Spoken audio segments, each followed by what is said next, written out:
நமக்கு என்னதான் வண்டி நல்லா ஓட்ட தெரிஞ்சாலும் நமக்கு முன்னையும் பின்னையும் வரவங்க கரெக்டாக போனாவே வண்டியில் பாதி ஆக்சிடென்ட் தடுத்துடலாம். அப்படி தான் வஜ்ஜு குட்டிக்கு இந்த சின்ன ஆக்சிடென்ட் ஆகிருக்குங்க. மாவுக்கட்டு தான் போட்டிருக்கு, பெருசாக ஒன்றும் இல்லை. காலில் லைட்டாக சதை பிறண்டுருச்சு. அதனால ஹாஸ்பிட்டலில் சின்ன பையன் காலை அசைக்கக்கூடாது அப்படிங்கிறதுனால மாவுக்கட்டு போட்டிருக்காங்க. என்ன நடந்துச்சுங்கிறத சொல்லிடுறேங்க.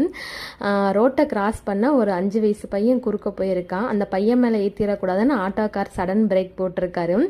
ஆட்டோக்காரவங்க சடன் பிரேக் போடவுமே எங்கள் வீட்டில் டக்குன்னு சடன் பிரேக் போடவுமே வண்டி அப்படியே வாரி விட்டு இவங்க விழுந்து இவங்க மேலே வண்டி விழுந்துருச்சு. அதில் வஜ்ஜுக்குட்டி பின்னாடி உட்காந்துருக்கனால வஜ்ஜுக்குட்டி காலுக்கு மேலே பைக்கு இதாகவுமே சிக்கி சதை பிறண்டுருச்சுங்க. 10 நாளைக்கு மாவு கட்டு போடுற மாதிரி டாக்டர் சொல்லியிருக்காங்க.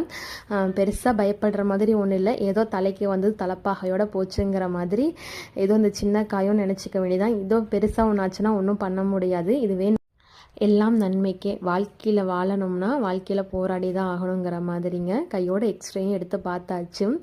ஓகேங்க, உங்களோட ப்ரேயரை வஜ்ஜுக்குட்டிக்கு சொல்லுங்கள். சீக்கிரம் தம்பி குணமாயிட்டு ஸ்கூல் போகணும் அப்படின்ட்டு. வஜ்ஜுக்குட்டியை காலையில் ஸ்கூலில் கொண்டு போய் நான் தான் விடுவேங்க. இன்றைக்கி வீட்டு வேலை அதிகமாக இருந்தனால அவங்க அப்பாவை பழனியிலேருந்து வர சொல்லி இன்றைக்கி தம்பியை கொண்டு போய் ஸ்கூலில் விட்டுருங்கன்னு சொல்லி ரிட்டன் போகும்போது தான் ஆக்சுவலி இன்றைக்கி ரொம்ப மெதுவாக தான் போயிருக்காங்க. ஒரு வாரத்துக்கு ரெஸ்ட் எடுத்தால் சரியாக போயிடணும்னு சொல்லியிருக்காங்கங்க.